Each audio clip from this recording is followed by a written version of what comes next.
J'y crois quand ça m'arrange. Quand ils sont habillés. Je pense qu'il y a quelque chose après la mort, c'est forcé. Moi je crois à l'irréel, donc pourquoi les fantômes seraient pas réels? Je préfère pas y penser, ça me fait peur. J'en ai jamais vu, quoi. Donc j'y crois pas tellement. Ah oui, j'y crois. J'ai un sixième sens. J'y crois pas. J'y crois. Ouais, j'y crois un petit peu parce que comment on pourrait expliquer toutes les choses qu'on perd à chaque fois? Bah moi, je suis un peu comme saint Thomas d'Aquin, tu vois. Je ne crois. Qu'est-ce que je vois?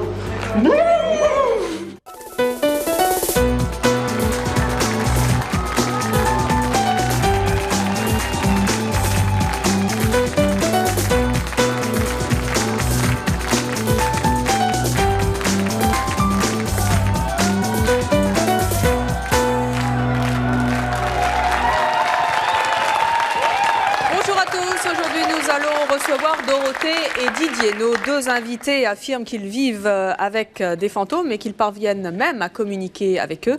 Ils aiment cette relation très particulière et c'est leur choix.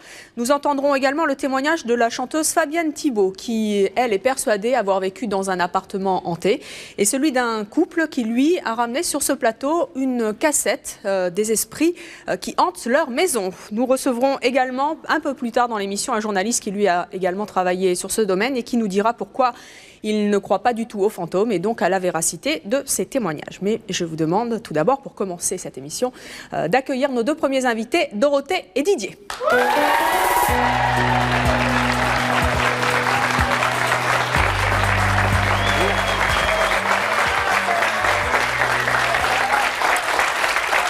Dorothée, Didier, bonjour. Bonjour. Bonjour. À quoi ressemble un fantôme? À tout ce qu'on veut. Il y en a pour tous les goûts. Et alors? Des gros, des petits, des gras, des blancs, des noirs, il y a tout.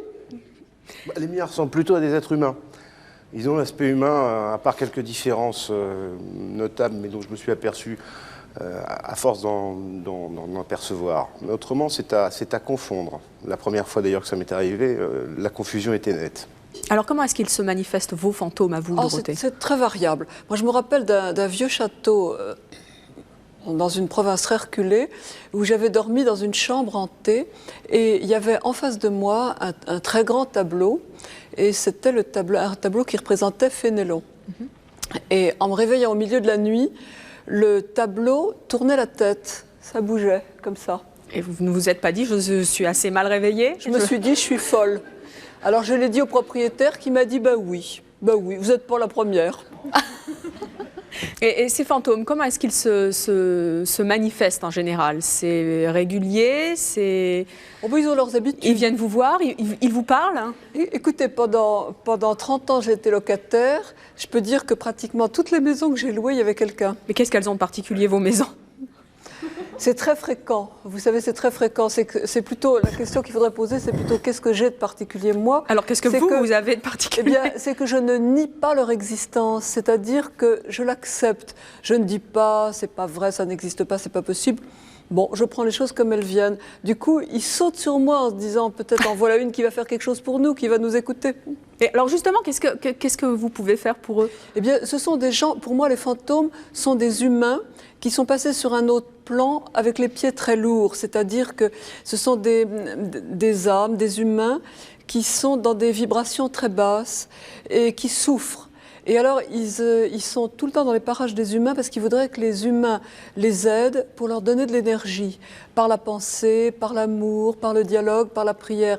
Or, les humains ont peur et ne le font pas. Mais les humains ne voient pas toujours des fantômes. Donc, vous qui les voyez, Dorothée, racontez-moi un petit peu une anecdote. Quand vous voyez un fantôme, vous avez bien un fantôme dans votre histoire qui vous a particulièrement marqué. Qu'est-ce que vous lui avez raconté? Que ça se passe comment, vos échanges? La première fois, j'ai eu tellement peur que j'ai pas pensé à lui demander ce qu'il voulait.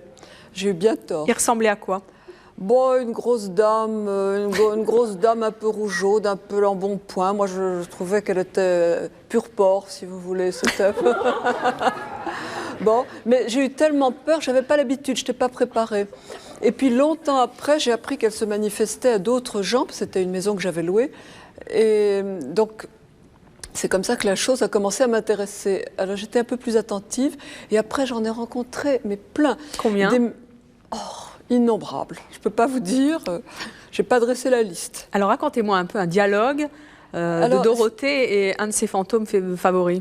J'ai par exemple favoris, non, on ne peut pas dire, parce que ce sont des âmes en peine, ce sont des êtres en déséquilibre qui viennent s'adresser à vous pour qu'on les aide. Alors, tout à l'heure, je l'ai dit en début d'émission, on entendra une cassette des voix, des esprits qui hantent la maison d'un des couples que nous recevrons tout à l'heure. Mais est-ce que vous pouvez nous dire que vos fantômes vous ont parlé comme je vous parle là maintenant? Bien sûr, j'étais invitée à la campagne dans une très ancienne maison, une maison du XVe siècle, et dans la chambre à côté de moi, la pauvre fille qui logeait dans la chambre vient me dire « mais j'ai pas pu dormir la nuit, j'ai senti qu'on me touchait les jambes à travers le drap et la couverture, j'ai regardé, il y avait une silhouette en face de moi, j'ai peur, est-ce que tu peux faire quelque chose ?» Je lui dis, bon, écoute, ton fantôme, je m'en charge. Alors j'étais dans la pièce, je me suis mise devant la cheminée et devant la glace, cheminée surmontée des glaces, parce que les fantômes adorent les glaces. Il y a d'ailleurs un type de voyance spéciale où on visualise les décédés à travers des glaces. Et ils adorent les cheminées, ils adorent aussi les endroits humides, les endroits pas très sains. Je me suis mise devant lui et j'ai attendu, je l'appelais, j'ai attendu qu'il se manifeste. Je l'ai perçu et il s'est manifesté à moi comme une présence, une silhouette masculine, un vieux garçon râleur. Alors je lui ai dit, écoute, j'ai bien compris que tu as besoin de quelque chose, tu as besoin qu'on t'aide. Alors on va faire un échange, on va faire un deal. Tu vas laisser dormir ma copine cette nuit parce qu'elle est très fragile. Et moi, tu ne viendras pas m'embêter non plus, mais en échange de ton calme, si tu es sage, je prierai pour toi. Et c'est ce que... Alors, je ne veux pas d'histoire, hein, c'est compris? Il m'a dit oui. Et la nuit suivante, j'ai prié pour lui, je l'ai visualisé dans la lumière, je me suis efforcée de lui envoyer de la lumière, de l'énergie, de la compassion, parce que c'était un vieux gars oublié. Et le lendemain matin, la jeune femme n'a rien entendu, elle a parfaitement dormi. Et le fantôme était parti? Je n'irai pas jusqu'à dire qu'il était parti, parce qu'il était tout de même assez bas, mais disons qu'il avait eu ce qu'il voulait, c'est-à-dire de l'attention, de l'amour, de l'énergie, de la compassion. Mais il y a aussi des fantômes, il y a aussi des décédés qui sont dans la lumière et qui reviennent pour nous aider. Moi, des fantômes, j'en ai 2 derrière moi qui sont 2 décédés. Là, en ce moment? Bien sûr, je ne sais pas si vous les voyez. Non. Il y a mon père qui est mort il y a 25 ans. Et il y a Edgar Cayce qui est mort il y a 50 ans. Et qui est Edgar Cayce, dites-nous? Eh bien, c'est un très grand voyant américain qui est mort il y a 55 ans. Et il est là derrière vous avec votre papa? Et je suis persuadée qu'une partie des gens qui sont là le voient. Vous les voyez? Je ne fais jamais une conférence sans que quelqu'un ne s'approche à la fin en me disant « Madame, j'ai vu une silhouette derrière vous ». Et attendez, Dorothée, puisqu'ils sont derrière vous, est-ce que vous pouvez leur parler? Ah ben, je les entends. Qu'est-ce qu'ils vous disent? Eh bien, ils me disent ce que je dois vous dire. Qu'est-ce qu'ils disent là? Et vous pouvez... Attendez, qu'est-ce qu'ils vous disent là? Ils me disent de vous répondre. Mais ils sont en vous alors? Non, ils sont derrière moi, à quelques mètres derrière moi. Et quand je dis une bêtise, je les sens qui me tapent sur l'épaule en me disant « Ah là là, il faudra rattraper ça ». Quelle bêtise vous avez dit depuis le début de l'émission qu'ils vous ont demandé de rattraper? Je n'ai pas senti qu'on me tapait encore sur l'épaule, mais ça peut venir. Alors, Dorothée, Didier, est-ce que vous êtes heureux avec les fantômes avec lesquels vous vivez? Ouais, ça ne me pose plus de problème maintenant. Je m'y suis fait. Bon, je m'attends à en voir encore dans les mois qui viennent. Ouais, c'est quand même une cadence de l'ordre de tous les 2 mois, tous les 6 mois. Mais vous n'avez jamais essayé de les chasser? Non, parce qu'ils sont chez eux avant que je sois chez moi, si vous voulez. D'abord... Enfin, comment est-ce qu'on peut vivre avec des gens qui vous passent sous le nez toutes les 35 secondes? Non, mais ce sont des gens qui vaquent à leurs occupations. Ils ont l'air très affairés. Je ne suis pas certain qu'ils aient le sentiment d'être morts. Ils vivent dans une certaine quiétude. Je n'ai pas l'intention de les troubler. Et puis, ils ne sont pas dérangeants. Vous n'avez jamais peur, Didier? Encore maintenant? Récemment, il y a 3 semaines, j'étais tout seul dans mon bureau, effectivement. J'ai entendu monter tout l'escalier pas par pas. La porte ne s'était pas ouverte, ne s'était pas fermée, celle d'en haut non plus. Je me suis douté de ce que c'était et je n'ai pas voulu aller voir dans le couloir. Il y avait quelques mètres à franchir, j'y étais qu'après. Ils ne peuvent pas vous faire du mal? Ils n'ont pas l'intention, ceux-là. J'ai l'impression qu'ils se foutent totalement de ma présence. Pourquoi vous avez fait le choix de vivre avec des fantômes? C'est pas un choix, ils sont là. Ils sont là. Vous avez fait le choix de rester. Vous pourriez très bien partir, quitter votre maison. J'ai une certaine mansuétude. Alors non, parce que c'est pas troublant, si vous voulez. Moi, ça m'amuse plutôt qu'autre chose, sauf dans des cas comme ça où effectivement, quand on est tout seul à la maison, on ne peut pas aller voir de près ce qui se passe. Mais ça me dérange pas. Je trouve que ça donne un charme à une maison, moi. Ça donne une vie. Un peu particulier. Il n'y a qu'en France qu'on a peur des maisons hantées. En Grande-Bretagne, c'est un motif supplémentaire pour faire surenchérir sur le prix d'une demeure que d'avoir un fantôme qui est un familier. Oui. Alors nous allons à présent demander à un sceptique de nous rejoindre. Je vous demande d'accueillir le journaliste Renaud Maric.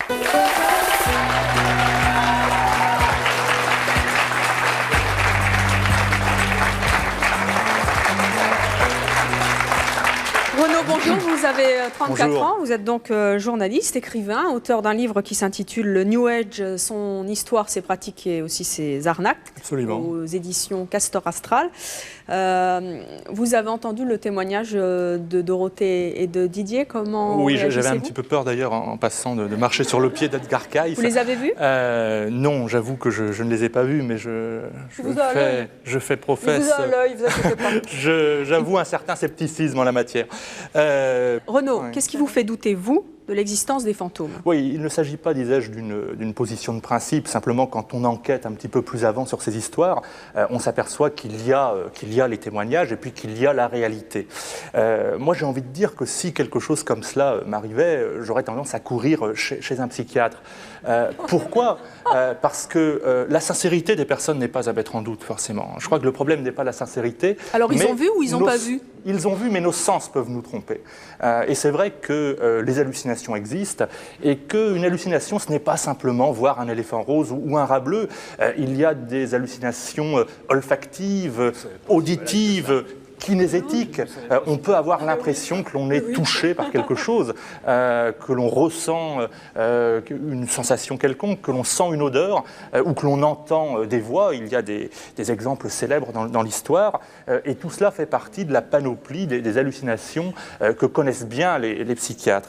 Et de quoi s'aperçoit-on? Eh bien que ces fantômes n'ont pas grand-chose finalement à nous dire, puisqu'ils se contentent de passer mais là, comme mal cela. Informé, il y en a qui sont très bavards. Écoutez, pour l'instant, Edgar Cayce n'a pas dit grand-chose. Et puis, qu'est-ce qu'il vous faut? Attendez, je vous arrête. Également. Non, vous ne m'arrêtez pas parce que... Il a donné 12 250 lectures. Ce sont des interviews qui duraient 3 heures. Pour 1998 et 1999. Mais on ne va pas y revenir. Mais ça n'est pas vrai. Ce que je constate, c'est que très souvent, les fantômes reviennent pour des choses dont on peut douter de l'utilité. J'entendais récemment dans une autre émission des fantômes qui venaient tirer la chasse d'eau jusqu'à 12 fois dans la nuit. Alors, on peut se demander effectivement, quand on revient de l'au-delà, s'il n'y aurait pas mieux à faire, si on ne pourrait pas instruire les humains sur cette chose fantastique qui doit être l'au-delà, plutôt que de tirer la chasse d'eau. Les humains sont tellement stupides le principe des fantômes, c'est d'attirer leur attention par n'importe quel moyen. J'aurais tendance à penser que des fois, les fantômes ne sont pas vraiment plus intelligents. Si la chasse d'eau chez vous pas chez moi, madame. Alors, pas chez moi. Ça vous arrivera, ça va vous arriver.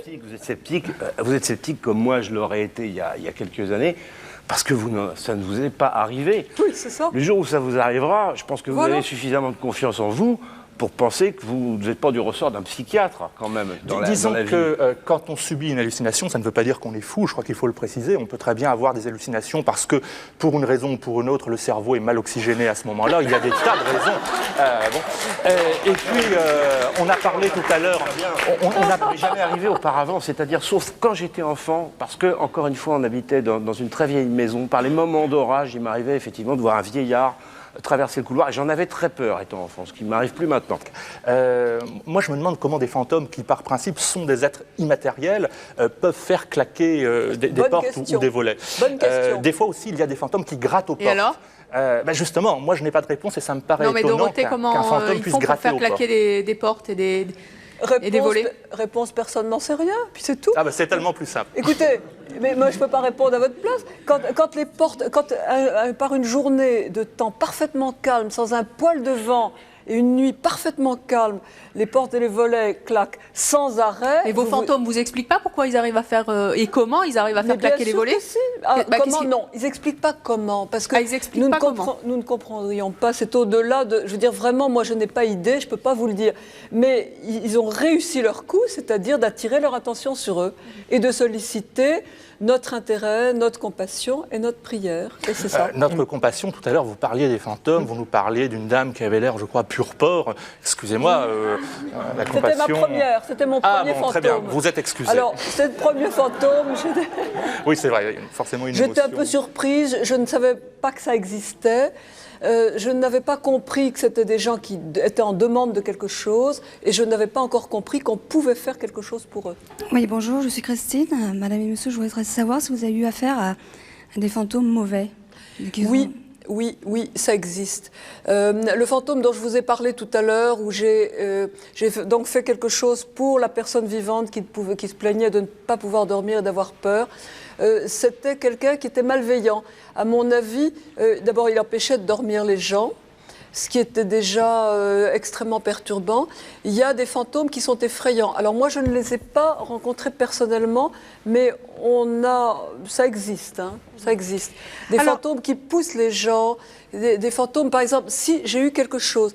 J'ai eu chez moi, dans une vieille maison, j'avais invité une amie et son petit garçon de 5 ans. Et vous savez que les enfants de 5 ans, on ne peut pas leur faire dire, ils parlent spontanément et on ne peut pas, c'est très difficile de leur faire dire quoi que ce soit. À 5 ans, on est tout à fait spontané. Le petit garçon ne voulait absolument pas se coucher. Et un beau jour, je lui dis, mais pourquoi est-ce que tu ne veux pas monter dans ta chambre? Et il me répond texto, il me répond, quand je monte dans l'escalier, il y a 2 messieurs méchants qui se rentrent dans le mur quand j'arrive dans l'escalier et qui essayent de me faire tomber de l'escalier. Mais tous les enfants disent ça, madame. Et je dois dire... Ah non, non si, écoutez, tous les combien enfants. d'enfants? Moi, j'en ai eu 3. Aucun ne m'a jamais dit ça. Vous avez combien d'enfants? Tous les enfants. Combien d'enfants avez-vous? Ça ne vous regarde pas, madame. Eh bien, tous les enfants racontent ce genre d'histoire et il n'est pas la peine d'aller les inquiéter avec des histoires de fantômes. Mais ils voient rien. Vos enfants, ils croient aux fantômes? Nous avons plein d'enfants, ils ne racontent pas ça, nos enfants. Dorothée, vos enfants croient aux fantômes? Ils les ont vus, comme tout le monde. Vos enfants ont vu les fantômes? Bien sûr qu'ils les ont vus, mais ils rigolaient. Quand ils étaient petits, ils les voyaient, ils disaient « Ah, il y a... » Et aujourd'hui, qu'ils sont un petit peu plus d'une grands? fenêtre à l'autre. Oh non, maintenant, ils ne veulent plus en entendre parler maintenant. Ah, ils ont peut-être pas tort. Dommage pour eux. Alors, notre prochaine invitée, elle dit avoir vécu dans un appartement hanté au Canada, à l'époque où elle y vivait. Je vous demande d'accueillir très chaleureusement notre prochaine invitée, la chanteuse Fabienne Thibault. Bonjour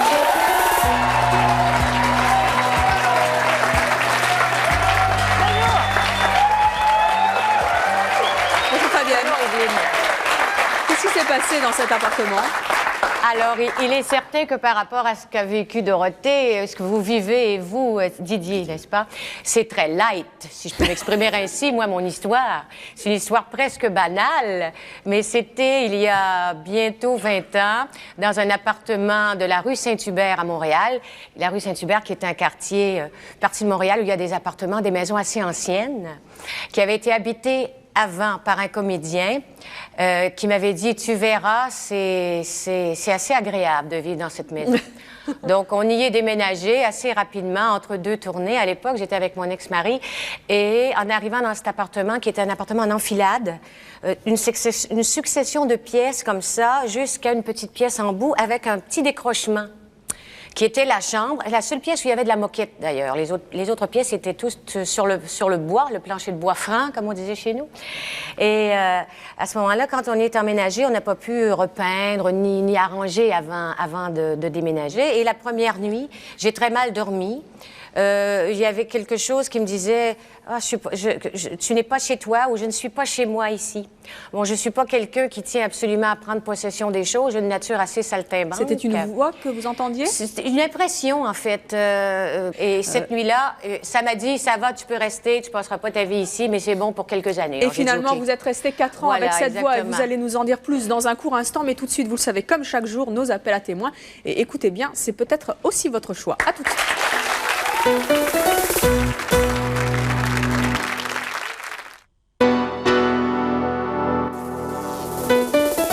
Je vous attends sur le plateau de C'est mon choix. Si votre mariage n'a duré qu'une journée ou si vous êtes un récidiviste du mariage éclair, si vous ne voulez pas révéler votre homosexualité à vos parents mais que vous souhaitez nous expliquer ce choix de manière anonyme ou si vous ne supportez pas l'homosexualité de votre enfant, enfin si vous êtes un homme très efféminé ou une femme très masculine ou si quand on vous voit on a du mal à dire si vous êtes un homme ou une femme, contactez-nous au 01 53 84 31 11 si ce sont vos choix, que vous les assumiez ou que vous les regrettiez.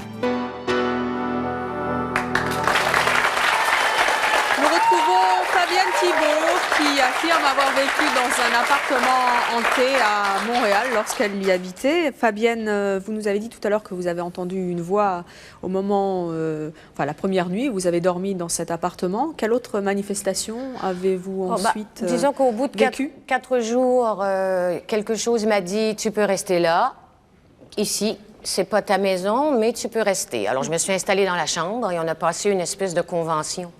Enfin, une impression comme ça, où pendant 4 ans, j'ai circulé dans cet appartement sans vraiment l'occuper. J'ai occupé ma chambre. Vous n'alliez pas dans toutes les pièces? Si, je circulais, mais j'allais dans ma chambre. J'entrais, je sortais, j'allais un peu cuisiner dans la cuisine, on partait comme ça. Il y avait cette petite pièce au bout, une toute petite pièce qu'on n'a pas repeint, auquel on n'a pas touché. J'ai laissé la porte fermée et je n'y suis jamais entrée parce que c'était là. Ce que je ressentais était là. Et ça, c'était la convention que vous aviez passée avec votre... C'est une espèce de convention que j'avais plus ou moins décodée par moi-même.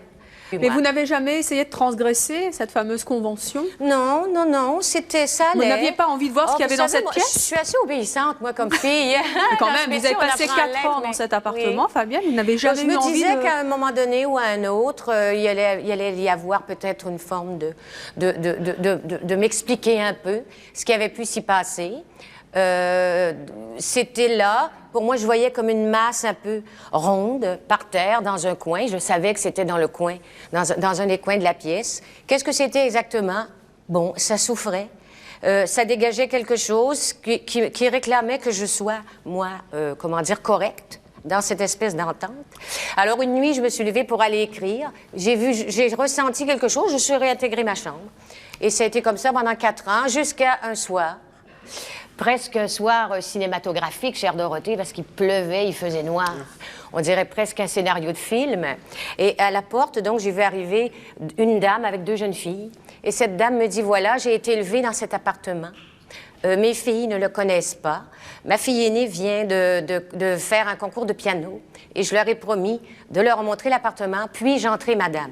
Alors je dis, mais certainement, sans problème. Donc elle commence et elle fait visiter l'appartement où elle avait grandi à ses filles en disant, voilà la chambre de votre grand-mère, ici était, etc.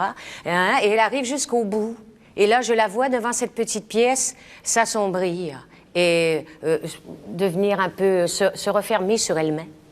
Et à ce moment-là, elle dit à ses filles, elle raconte à ses filles, et il semblait que c'était la première fois, ce qui était assez étonnant quand même, parce que elle ne me connaissait pas et que j'étais pas très loin d'elle. Donc, il y avait quelque chose d'assez intime dans cette révélation. Donc, elle a dit, voilà, excusez-moi aussi en s'excusant de son émotion. Elle me dit, j'ai été élevée ici, j'avais un frère aîné qui est parti un jour sans donner de nouvelles. On n'a pas su où il était, ça a duré pendant des années. Ma mère en est presque morte de chagrin, ainsi que mon père qui s'en est jamais remis, jusqu'au jour où il est revenu, frappé à la porte de la maison, malade, et il est mort assez rapidement, sans qu'on puisse vraiment le faire soigner, sans que ces gens-là puissent renouer contact avec lui, ni s'expliquer son absence. Et quel rapport avec cette pièce? Eh bien, il était mort dans cette pièce-là, cet homme, assez rapidement, et que ça avait plus ou moins bouleversé et un peu massacré l'essence de cette famille. Et à partir de ce moment-là, vous n'avez plus entendu la voix? Eh bien, à partir de ce moment-là, moi, de toute façon, c'était presque au moment où j'allais déménager.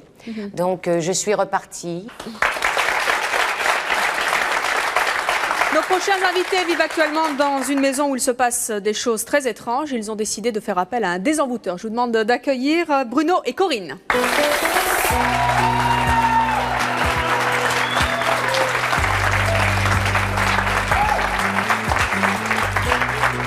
Bruno, Corinne, bonjour. Bonjour. Vous vivez ensemble et vous avez eu ensemble 7 enfants. Que se passe-t-il en ce moment dans votre maison? Beaucoup de choses, beaucoup de bruit. Je n'ai rien vu. On ne voit rien, mais des bruits qu'on a au début essayé d'analyser, hein, parce qu'une maison avec 7 enfants, il y a beaucoup de bruit. Il y a beaucoup de bruit, c'est des allées et venues, donc on donne une explication à chaque bruit sans se poser de questions, c'est inné. Et puis quand les enfants sont à l'école et qu'il ne vous reste qu'un bébé à côté de vous au rez-de-chaussée et que vous entendez marcher au premier, il n'y a pas d'autre explication, à mon avis. Qu'est-ce que vous entendez donc, très exactement? Des portes qui s'ouvrent, qui grincent, des personnes marcher, se diriger vers les escaliers. beaucoup de choses. Une présence, par exemple, quand vous êtes dans votre chambre à coucher, que vous dormez, au bout d'un certain temps, quand on vous regarde assez longtemps, vous vous réveillez, quoi. Vous dites qu'il y a quelqu'un. Je ne sais pas, justement, c'est ce qu'on aurait bien voulu aimer savoir. Ce ne sont pas vos enfants, vous en êtes sûr? Non, ce ne sont pas nos enfants. Et après, par exemple, moi, il m'est arrivé il n'y a pas longtemps, il y a peut-être 2-3 nuits, un poids sur le pied du lit, comme ça. Alors, vous pensez tout de suite, c'est un enfant qui est malade. Et quand vous vous réveillez? Attendez, le poids, on le sent, on sent un corps qui s'assoit au pied du lit. Après, vous n'osez pas encore, vous dites, on va attendre que l'enfant nous réveille, quoi. Et voyant que, il n'y a pas de... Le corps se déplace, il arrive presque jusqu'à votre visage. Et là, vous dites, je vais quand même allumer la lumière parce que l'enfant n'ose pas vous réveiller, n'ose pas, disons, vous déranger dans votre sommeil. Vous allumez, vous voyez personne. Ou alors, c'est simple... Et quand vous allumez, vous sentez toujours la présence? Non, justement, quand on allume, quand on met la lumière, là, comme par hasard, il n'y a plus rien, quoi. C'est vraiment le grand calme, le grand vide. Ou alors, vous dormez, on vous caresse la figure avec des cheveux. Alors, je pense aussitôt à mon épouse, je me dis, elle a besoin de moi. Malheureusement, c'est côté droit.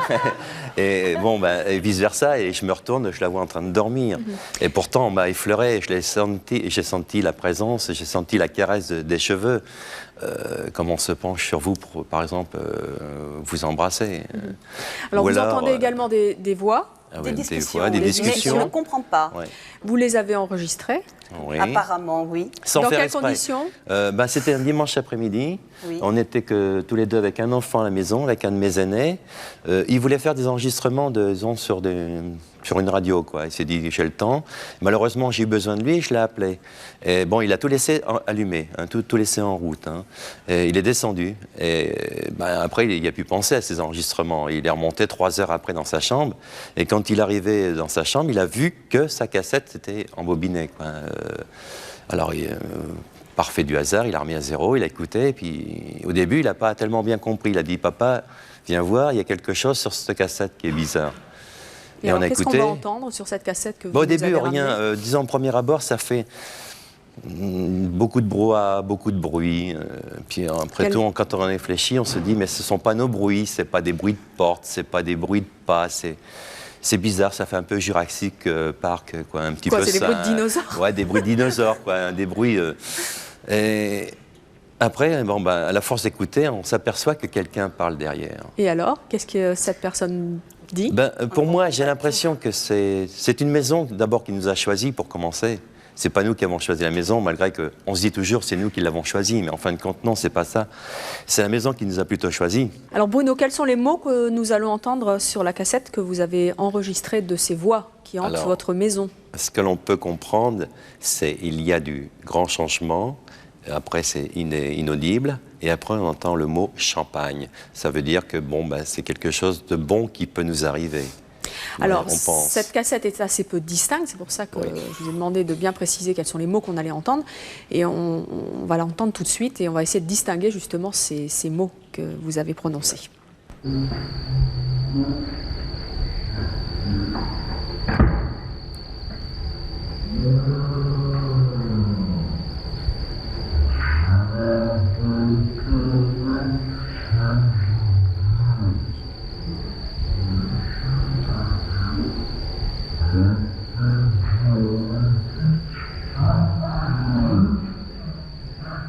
Donc voilà, c'est je vous préviens, champagne. Voilà. Là, non, parce que je suis obligé d'intervenir parce que, sans mettre encore une fois en doute la sincérité des personnes qui s'expriment, je crois qu'on reconnaît très très nettement un enregistrement à vitesse lente. Si vous enregistrez n'importe quelle chanson avec des piles usées ou en faisant tourner le magnéto à une vitesse lente, différente de la vitesse normale, eh bien vous obtiendrez ce genre de résultat. Et je crois qu'à l'évidence, on est dans ce cas-là. C'est que vous entendez que la voix est effectivement très lente et mérite d'être accélérée, d'être passée en accéléré. Absolument. Mais on entend le moteur du magnétophone. C'est ça qui m'a frappé, qui tourne à la bonne vitesse, lui. Vous savez, Didier, que les cassettes audio gardent des empreintes, même des choses qui ont été effacées, gardées parfois, ce qui n'est pas lieu sur les CD. Mais bon, moi, ça m'amène à une réflexion, parce que j'ai été assise tout à l'heure en coulisses avec vous deux, et je sens, de la même façon que Renaud le sent et que nous le sentons tous, une vraie sincérité. Et ça m'amène à une réflexion qui est celle-ci. À chaque fois que dans ce domaine, je trouve qu'on essaie d'apporter des preuves du type photo, je trouve que ça, on essaie de prouver, et en essayant de prouver, c'est encore moins probant. Ce sont souvent ces preuves qui permettent d'intervenir. Je pense que les témoignages, moi, qui me convainquent le plus sont ceux qui restent sur le mode de l'impression. Là, vous n'êtes pas convaincu?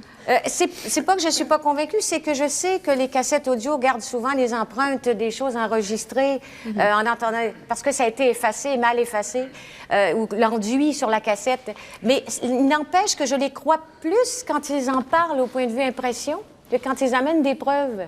Alors, je trouve que ce sont des preuves qui enlèvent tout ce type de preuves, hein, pas uniquement par rapport à vous deux. On est tout à fait d'accord avec vous. En général, quoi. On est tout à fait d'accord avec vous. Quand on entend cette cassette, au début, on se dit, écoute, moi, la cassette est morte, pas de problème. Et c'est vrai qu'on a distingué quelques mots, on s'est dit, qu'est-ce que c'est que ça... Quelle cassette as-tu effacée? Donc on l'a repassée, mais je peux vous dire des dizaines de fois pour essayer de savoir ce qu'il avait effacé. Et on n'a pas trouvé d'explication, pas de chanson. On est tellement peu nous-mêmes convaincus que cette cassette est bien ce que l'on avance, qu'on a confié cette cassette à des spécialistes pour qu'ils puissent nous dire ce que c'est. Quel type de spécialiste? Un médium. Alors, nous allons justement accueillir ce médium, qui est aussi le désenvoûteur que vous avez choisi pour désenvoûter votre maison. Je vous demande d'accueillir Pierre Lionas.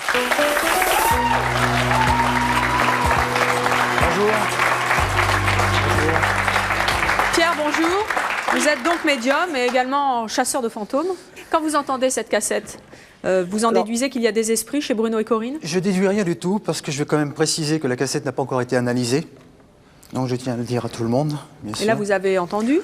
Vous avez entendu et reçu la cassette d'un état brut, sans analyse au niveau d'un studio d'enregistrement pour savoir si elle a été truquée ou pas. Mais je sais que les personnes qui sont là sont de très bonne foi. Ils peuvent quand même être abusés par quelqu'un autour. C'est là où je suis un peu d'accord avec vous. Mais il faut toujours garder une réserve par rapport à ça. Mais les personnes qui sont là ont fait appel à moi parce qu'il se passe d'autres choses, d'autres phénomènes qu'une cassette enregistrée. Par exemple, ils n'en ont pas parlé tout à l'heure, ils sont en bas, la télé s'allume toute seule, n'est-ce pas? Oui, la musique aussi s'allume. La musique s'allume toute seule. Sans électricité. Sans rien. Donc il faut qu'ils se lèvent pour l'éteindre. Vous... Est-ce que ceci est un phénomène de psychologie? Vous n'allez pas leur demander de l'argent pour les débarrasser de tous ces phénomènes? Pour l'instant, je ne leur ai demandé aucun argent. Très bien, et ça va continuer. Bien sûr. Formidable. Attendez, comment vous procédez pour désenvoûter une maison? Alors moi, je ne désenvoûte pas une maison, je suis médium. Donc ce qui veut dire médium, madame va être d'accord avec moi, je ne suis que le canal entre le monde des gens qui sont décédés, auxquels on croit ou on ne croit pas, libre choix, et le monde dans lequel nous vivons. Donc, admettons qu'il y ait des esprits chez Bruno et Corinne, comment vous allez faire? Alors, comment je vais faire? Moi, je vais venir avec les gens, donc avec des gens qui sont décédés avec lesquels je travaille habituellement. Ce sont des esprits? Ce sont des esprits, on va parler d'esprits, ou des âmes. Hein. Quand vous déciderez d'aller désenvoûter, ou peut-être désenvoûter la maison de Bruno et Corinne, comment allez-vous procéder? Alors, c'est pas compliqué. Donc déjà, j'ai déjà décidé d'aller me présenter dans leur maison, hein, chose qui a été décidée depuis longtemps, la première fois qu'ils m'en ont parlé. Ensuite, lorsque je vais déjà voir par moi-même, parce que je suis quand même quelqu'un de réaliste et objectif, même si je suis médium, je vais d'abord voir si ce n'est pas un phénomène naturel, puisque les maisons vivent, on entend souvent les maisons craquer, on entend souvent les planchers craquer, donc les maisons vivent. Ce n'est pas un phénomène surnaturel, c'est un phénomène naturel. Je suis désolé de vous pousser dans vos retranchements, mais vous nous dites que vous êtes médium. Mais s'agit-il d'une profession, ou faites-vous profession de médium? Avez-vous des activités parallèles, ou encore... Vous gagnez votre vie comme ça, en fait, la question... Il n'ose pas me poser la question. Merci Fabienne. Je vous l'ai posé tout à l'heure. Oui, je ne fais que ça. Vous ne faites que ça. Voilà. Alors, attendez. Donc, ce sera gratuit spécialement pour ces messieurs dames. Vous vous y engagez devant les téléspectateurs aujourd'hui. Je vais quand même vous préciser quelque chose. Votre prénom? Renaud. Renaud. Je vais quand même vous préciser que ce n'est pas la première fois que je rencontre ces personnes-là et qu'à chaque fois, ça a été gratuit. Attendez, Renaud, quand vous allez... pas Renaud, Pierre, quand vous allez désenvoûter une maison, combien ça coûte? Ma consultation. Et c'est combien votre consultation? Ma consultation, que ce soit une voyance ou que ce soit pour faire ça, ou pour rechercher des objets ou des personnes disparues, c'est 400 francs. 400 francs. Alors, pour 400 francs, quand vous êtes dans une maison où il y a des esprits, et vous êtes avec votre équipe d'esprits, s'il y en a, comment vous procédez? Je suis en accord avec mes guides, donc les esprits décédés qui travaillent avec moi, pour aider justement les êtres humains qui sont là, sur Terre, dans ce monde. C'est eux qui vont prendre contact avec l'esprit décédé qui ne veut pas partir de la maison, qui est bloqué dans cette maison, dans cette basse vibration. Et donc?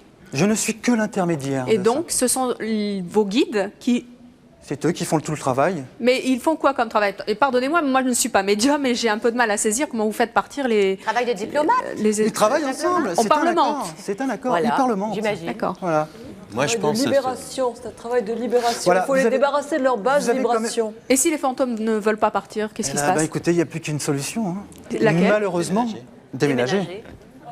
Mais il est en Ça arrive souvent? Si c'est possible, parce que Si c'est trop ça arrive rarement. Mais une maison où il y a autant de se phénomènes, réconcilier.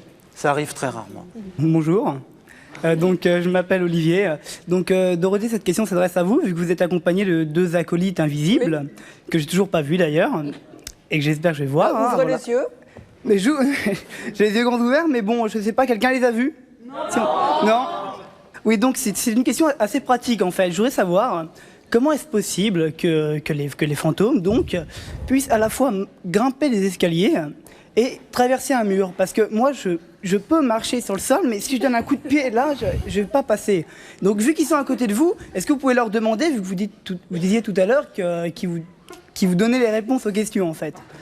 Cher monsieur, vous manquez tout de même de culture élémentaire. Je m'explique. Si vous Excusez-moi, je suis permettez, désolé. il y a un petit livre qui est un best-seller depuis des siècles qui s'appelle la Bible. Et dans la Bible, il y a une partie qui s'appelle le Nouveau Testament et on raconte comment Saint Pierre lui-même, Saint Pierre qui est tout de même le saint patron d'une boutique que vous connaissez, dont vous avez peut-être entendu parler, qui s'appelle l'Église catholique, eh bien Saint Pierre raconte comment il est sorti de sa prison en passant à travers les murs. C'est un témoignage personnel qui a 2000 ans. Vous pouvez toujours le lire, c'est intéressant. Bonjour, je m'appelle Anne-Lise et en fait, ce que je comprends pas, Dorothée, c'est que vous dites que les fantômes, s'ils viennent vous voir, c'est parce que vous êtes réceptive. Mais apparemment, le couple qui est là, ils n'ont pas l'air de bien vouloir les voir puisqu'ils font appel à un médium. Et pourtant, les fantômes viennent quand même. Écoutez, vous jugez. Vous savez, les gens, il ne faut pas les juger. Ils ne sont pas. On ne peut pas juger. C'est pas à non, vous. Mais là, je juge et personne. Eux-mêmes ne savent pas si les fantômes les ont choisis. C'est que les choses ne sont pas comme on croit. Moi, j'ai envie de les voir, les 2 qui sont derrière vous, et pourtant, je ne les vois pas. Et eux, ils n'ont pas envie de les voir, et pourtant, ils viennent. Un jour, vous les verrez. Ah ben, j'espère que je vais les voir bientôt, mais qu'ils ne me fassent pas peur. Qui vivra verra. Moi, je pense qu'on a un message à recevoir, peut-être. Et lorsque le message sera reçu par nous, peut-être qu'on mettra du temps à le comprendre. Mais je pense qu'ils s'en iront. Je sais pas. Tous les fantômes ont quelque chose à dire. Ils sont là parce qu'ils ont un message, comme vous dites. Mais si les gens ne veulent pas les recevoir, vous savez, autrefois, j'ai été reçue dans une maison à la campagne et on m'a prévenu, on m'a dit, enfin, d'abord, après une nuit, je me suis sentie pas bien, j'ai entendu des portes qui claquaient, des bruits, comme vous, des respirations aussi, je ne comprenais pas. Et le lendemain, au petit déjeuner, j'ai dit, mais qu'est-ce qui se passe dans cette maison? J'ai eu l'impression de ne pas être du tout seule dans ma chambre. Et alors les gens m'ont dit, ben voilà, nos visiteurs se répartissent en 3 catégories. Il y a ceux qui voient les fantômes, c'est ceux qui sont réceptifs. Et les fantômes pensent qu'ils peuvent faire quelque chose, leur passer le message. Il y a une deuxième catégorie de personnes qui ne les voient pas, mais qui sentent qu'il y a quelque chose. Apparemment, vous êtes dans cette deuxième catégorie. C'était il y a très longtemps, c'était il y a des années. Et il y a une troisième catégorie, ce sont des gens à qui les fantômes ne se manifestent jamais. Ils ne se décarcassent pas, ils se disent c'est pas la peine, celui-là il est fermé, il ne recevra aucun message, c'est pas la peine que je bouge. Donc quand les fantômes se manifestent à quelqu'un, c'est que eux, ils ont jugé que la personne pouvait recevoir un message, comme dit monsieur. Donc nous avons une salle de 80 personnes fermée.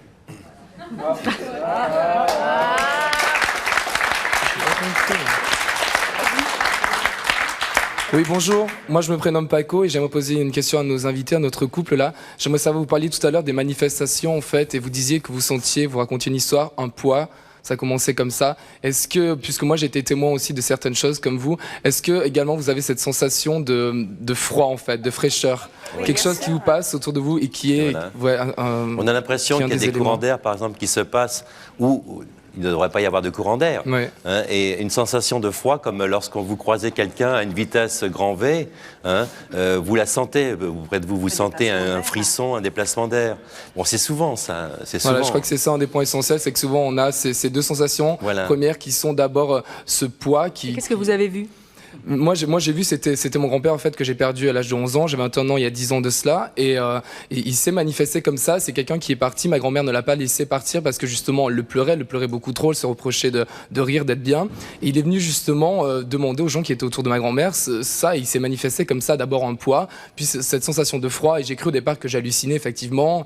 Je bois pas d'alcool, c'était pas ça. Enfin, il n'y a aucun problème, quoi. Et je me suis dit, en fait, il est venu vers moi. Il s'est manifesté comme ça. D'abord, ce courant d'air qui me passe le long du visage et tout le long du corps, en fait, vous avez froid. Et il est venu réclamer quelque chose. Il est venu me demander que j'aide justement ma grand-mère à essayer de faire en sorte qu'il puisse partir, quoi. Que son âme puisse s'élever. C'est très classique. En Angleterre, il y a une école de médium et moi j'ai appris et j'ai travaillé là-dessus. En rentrant dans une maison, l'endroit qui est froid, c'est l'endroit où il y a une entité. Hein. Un froid qui ne s'explique pas. Il y a un moteur, ça chauffe à cause du moteur. J'aimerais quand même que Renaud, je trouve que Renaud, la position de Renaud est très importante parce que c'est un garde-fou aussi. Parce que nous vivons en société, nous vivons en interaction les uns avec les autres. Il y a des choses du domaine de l'intime qui tout à coup passent sur le domaine des échanges, ne serait-ce qu'économiques. À partir d'où, toi, le bas blesse pour toi sur ces sujets? Je crois qu'on a vu tout au long de l'émission des témoignages et que l'on peut adhérer ou ne pas adhérer à ces témoignages, mais que l'on entre dans un autre problème quand il y a exploitation de ces témoignages. Et moi qui ai beaucoup travaillé par exemple sur les sectes, je suis toujours très inquiet. Je les ai vus bien entendu et je suis toujours très inquiet quand on entretient certaines personnes dans la peur, que ce soit la peur des fantômes, la peur de l'autre, mais quand l'on entretient les gens dans la peur. Et je crois que malheureusement, dans ce domaine de l'occulte, du paranormal, très souvent, il y a des personnes qui en font commerce et qui entretiennent cette peur. Apparemment, ça ne concerne personne ici. Non, mais Dorothée, moi, personnellement, j'ai vécu quelque chose qui est extrêmement tout petit, extrêmement sobre et extrêmement banal. Mais de par le métier que je fais, enfin, pas mon métier, mais de par ma nature, il m'est arrivé régulièrement de me mettre, que ce soit devant une scène, de me mettre dans des états. Donc, je comprends ce que c'est que l'état dans lequel tu es à la fois là et pas là.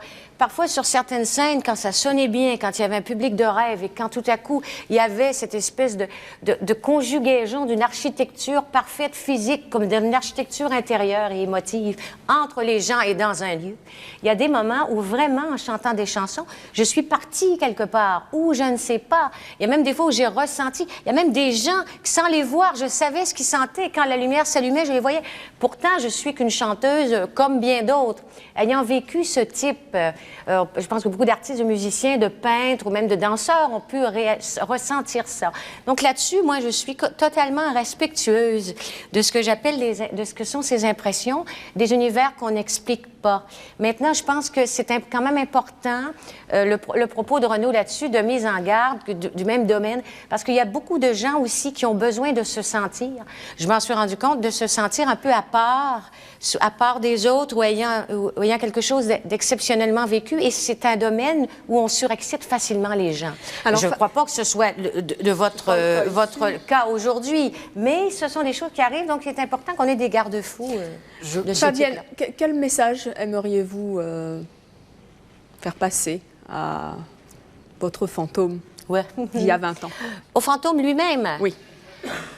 Celui-là ou tous les autres? Celui-là ou tous les autres? Celui-là ou tous les autres. Eh bien, mon Dieu, qu'il continue, qu'il essaie d'apporter quelque chose au lieu de faire peur. Peut-être, je sais pas, message, rien de spécial. Rien de spécial à lui dire. Didier, vous, quel message vous feriez passer? Les miens ne sont pas très communicants. Je vais peut-être pas les provoquer. J'en dirais d'éviter de faire peur aux mômes. Bon, pour l'instant, ça il n'y a que moi comme victime dans la maison, de ne pas s'occuper des gosses. Bon, moi, ça va encore. Et le leur a l'air méchant, mais les miens sont tout à fait tranquilles. Dorothée, vous, quel message vous feriez passer aux fantômes et aux deux qui sont derrière vous? Oh, un grand merci. 10 000 merci pour toute l'aide quotidienne qu'ils apportent à la vivante que je suis. Et Renaud, vous, est-ce que vous avez un message à faire passer aux fantômes? S'ils existent, qu'ils le prouvent et surtout qu'ils ne se fassent pas les complices de certains charlatans. Alors,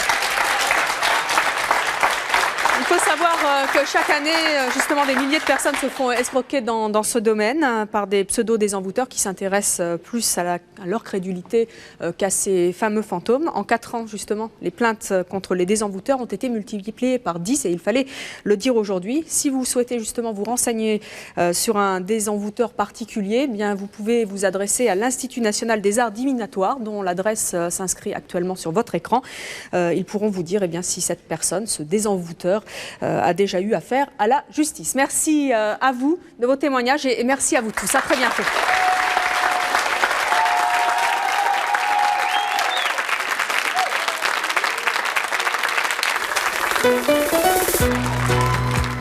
Lundi, nous ferons la connaissance de 2 jolies jeunes femmes, Chloé et Kim. Elles ont la particularité d'exercer une profession sulfureuse. Elles sont stripteaseuses et c'est leur choix. Elles aiment se montrer nues sur scène et elles estiment être de vrais artistes. À lundi, 13h50.